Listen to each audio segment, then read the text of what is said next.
On est en troisième lecture et c'est franchement difficile de garder son calme. Heureusement qu'aujourd'hui, les terrasses rouvrent jusqu'à 23 h. On va pouvoir aller prendre des camomilles.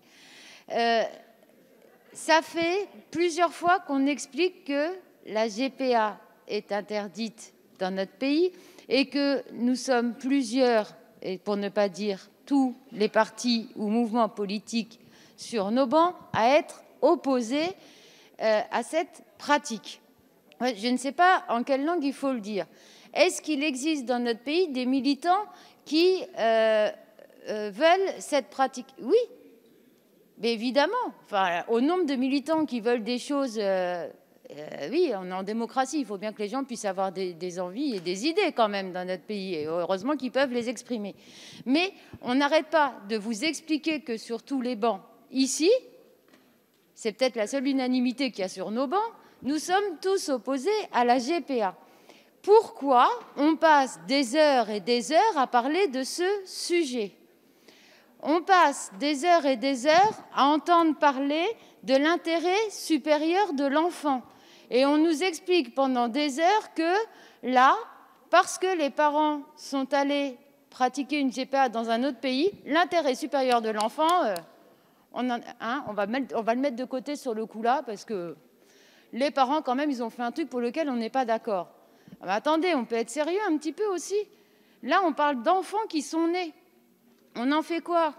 Bon, alors, papa et maman, ou papa et papa, ou maman, ils ont fait un truc pour lequel on n'est pas trop d'accord, alors bon, vous n'existez pas. On va faire ça?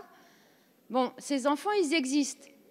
Alors, vu qu'ils existent, mais écoutez, Madame Thiel, si vous ne voulez pas qu'ils existent, c'est votre problème. Nous, pour autant, ils sont nés, ils existent, alors on va en faire quelque chose. Donc, on va dire que l'État va les reconnaître et on va permettre aux parents de faire quelque chose. Moi, j'ai un problème, Madame la rapporteure, c'est sur le fond. C'est comment on fait pour... votre explication à la collègue Van Sendbrück, juste à l'amendement juste avant, c'est-à-dire c'est pas le bon endroit, il faut attendre la PPL Limon. Et là, maintenant, vous nous dites, on ne peut pas attendre la PPL Limon, il faut tout de suite le mettre dans le texte bioéthique. C'est à peu près... écoutez, vous m'excuserez, je l'ai compris comme ça. Il ne peut pas y avoir un poids et deux mesures. C'est soit on peut tout mettre dans le texte de loi, et dans ce cas-là, on pouvait prendre l'amendement de la collègue Van Sendbrück tout à l'heure, parce que là, franchement, ça n'a plus rien y comprendre. Concrètement, l'article 4 bis pour reconnaître ces enfants et faciliter la vie de ces enfants, j'y suis favorable, mais je ne comprends pas du coup la réponse tout à l'heure à la collègue Van Sendbrück. Merci, Madame Fiat, d'avoir éclairci nos travaux. Alors, attendez, Monsieur le Ministre, il y a...